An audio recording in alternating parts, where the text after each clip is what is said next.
Hey everybody, welcome back to RotoCurve. Today is Monday, August 3rd, and we have a 10-game slate for you.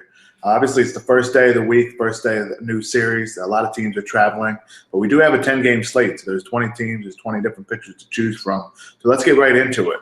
There are 5 aces to throw this Monday. We're looking at Corey Kluber against the Angels, Francisco Liriano against the Cubs. We also have John Lester facing Francisco Liriano, who's lefty pitching against the Pirates.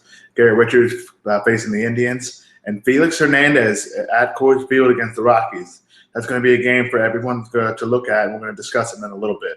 Of these 5 aces that are pitching, I like Kluber the most against the Angels. The Angels have struggled mightily against right-handed pitching as a whole this season. They have been hitting the ball better of late. Trout's been on fire. It seems like he's on fire all the time. But Apropol's been hitting the ball well, and even Cole Calhoun. But that team still struggles a lot against righties, and Kluber has some of the best stuff in baseball. So I have him pegged as my top option tonight. I don't absolutely love any of these pitchers, but of the 20 pitching tonight, Kluber is my top guy.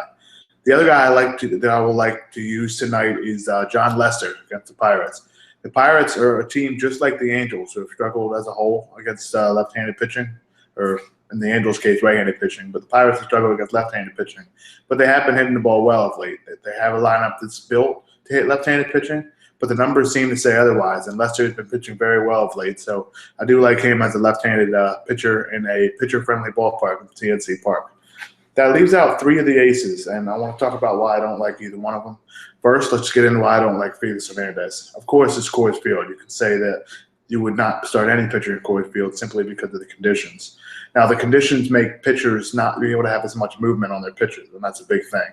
Felix uses his velocity and movement to be one of the better pitchers in baseball, and in Coors Field, he might not have that. So it's not worth me paying the price to have a guy like that may not have his best stuff simply because of the thin air. So for me, I will not have any Felix Hernandez tonight. The other aces I wanted to talk about why I didn't like or didn't mention in the beginning is Francisco Liriano. I do like him as a tournament option against a team who strikes out a lot. But the Cubs hit lefties a lot harder than they hit righties this season, and they do have a right-handed heavy lineup. Now, Chris Bryant got banged around a little bit. He had a little bit of I don't want to say concussion, but it looked like he was a little bit woozy on Sunday. So if he's out of the lineup, it makes that lineup a little bit weaker. Maybe they have one more lefty. That would make Liriano more of a play, so keep an eye on that. And the last guy is Garrett Richards, who faces an Indians team that has a few players that really crush right-handed pitching. Michael Brantley, who's been on fire, Carlos Santana.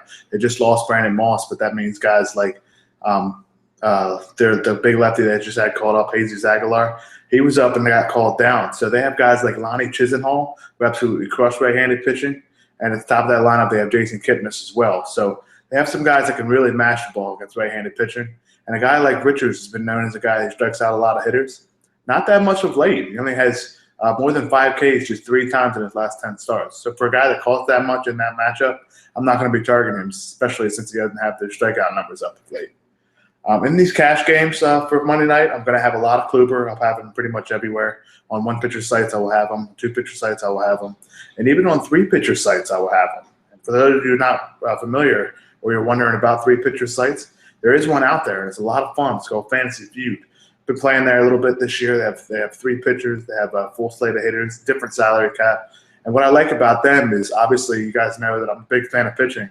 You can use 3 guys. If you want to pay up to use 3 guys, you can. If you have a cheaper pitcher you like, you can. And that's what we're just about to talk about.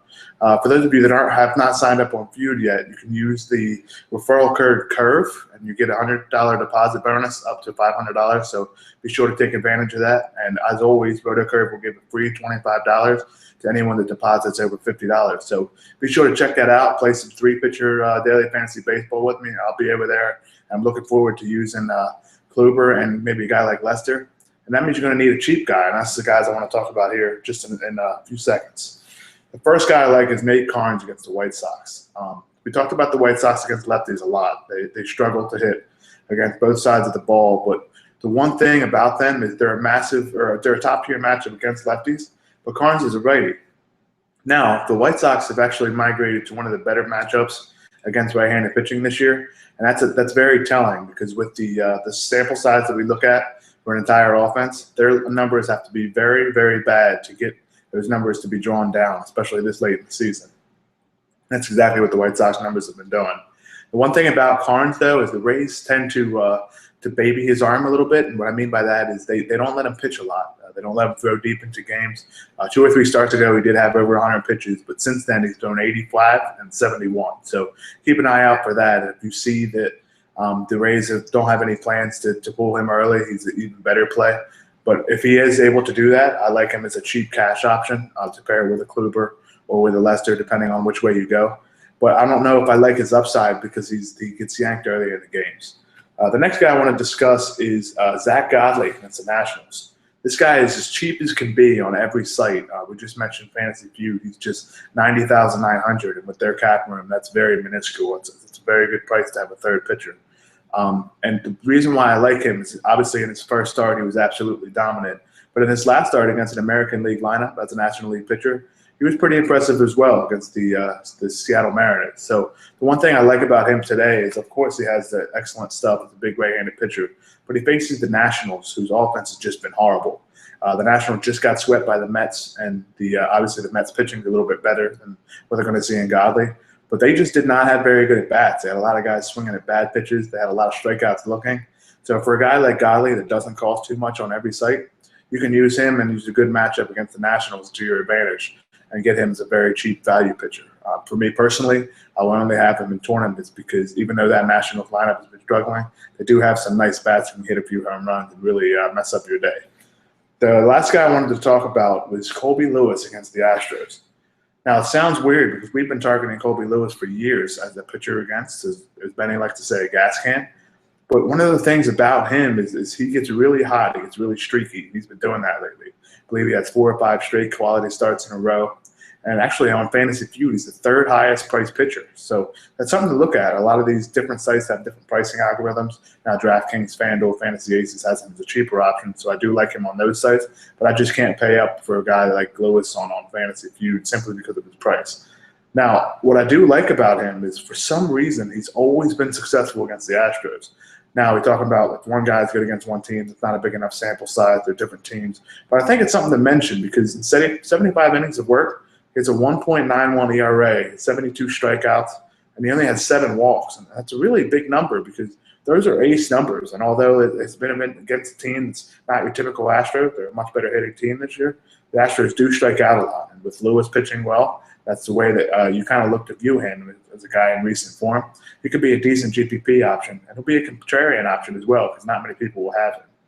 That brings us to the end of our pitching segment for today. So be sure to look at the RotoCurve tools later in the day. Everything is updated. I just made sure I updated the strikeout rates for pitchers, the ballpark factor, and the MLB team batting versus pitching, where you can see the matchups, how certain teams perform against lefties, against righties.